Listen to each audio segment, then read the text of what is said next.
Life at minus 89 degrees Celsius, surviving the coldest place on Earth.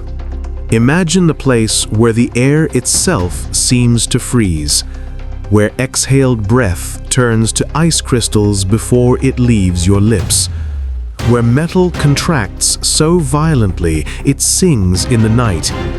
This is not a dream of distant planets. This is Earth, our Earth, at its most unforgiving. On July 21, 1983, at Vostok Station in Antarctica, a Soviet thermometer recorded minus 89.2 degrees Celsius. Minus 89, a temperature so low it defies intuition. At this threshold, rubber shatters like glass. Diesel fuel thickens to syrup. Even carbon dioxide, the gas we breathe out, begins to snow from the sky. Yet, astonishingly, life persists. Not in abundance, not in comfort, but in quiet, stubborn defiance. How? That is the question we will follow tonight, step by careful step, across a landscape that seems designed to erase all trace of the living. Vostok Station sits atop the East Antarctic ice sheet, 4 kilometers above sea level, on a plateau of ancient ice. The station itself is a cluster of low buildings half buried in snow, designed to crouch beneath the wind. Here, the sun disappears for 4 months each winter.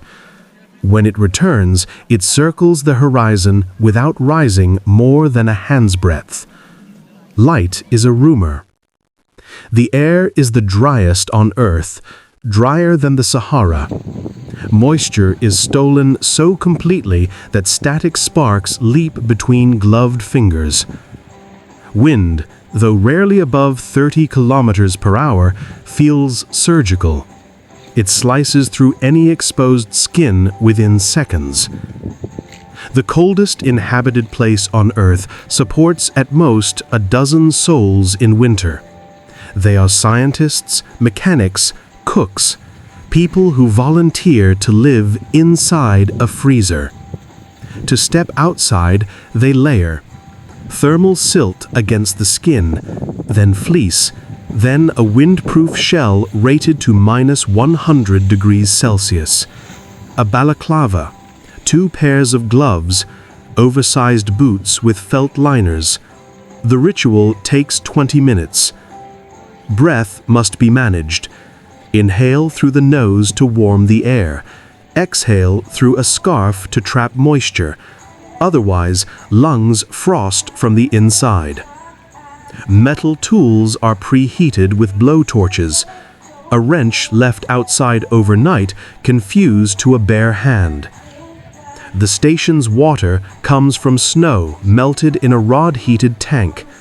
1 liter requires the energy of a small campfire. Sleep is shallow. The body, sensing danger, refuses full rest. Dreams are brief and metallic.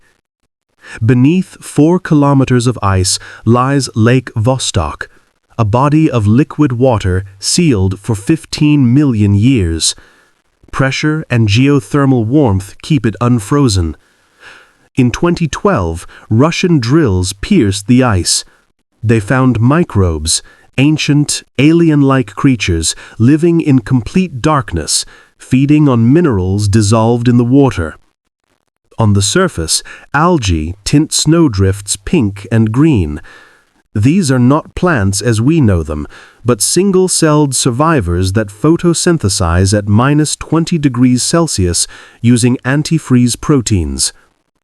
Nematodes, microscopic worms, have been revived from 30,000-year-old permafrost. They wriggle, feed, reproduce. Time means little at this temperature. Beluga-sized icefish patrol the Southern Ocean nearby. Their blood contains natural antifreeze glycoproteins. They swim in water colder than their own freezing point. Morning begins at local noon. when the sun is highest, barely above the horizon. Breakfast is reheated stew and instant coffee thick with sugar. Calories are currency. Scientists venture out to collect ice cores. Each meter of ice is a page of Earth's diary, recording atmospheric composition from centuries past. The drill hall hums at a constant -55 degrees. Warmer, and the ice would melt around the core. Colder, and the machinery seizes. Evenings are for data and quiet conversation. Books are passed from hand to hand. Batteries die quickly, so stories are spoken aloud. Once a month, a supply plane attempts the journey from McMurdo Station, 1,200 kilometers away. Cloud cover or wind can cancel the flight for weeks. Patience is not a virtue here. It is survival. The cold is not only outside, it enters the thoughts. Researchers speak of the long stare, moments when the horizon blurs and the mind drifts into white emptiness. To counter this, the station maintains routine with monastic precision. 0800 wake-up, 1200 lunch, 1800 dinner, 2200 lights out.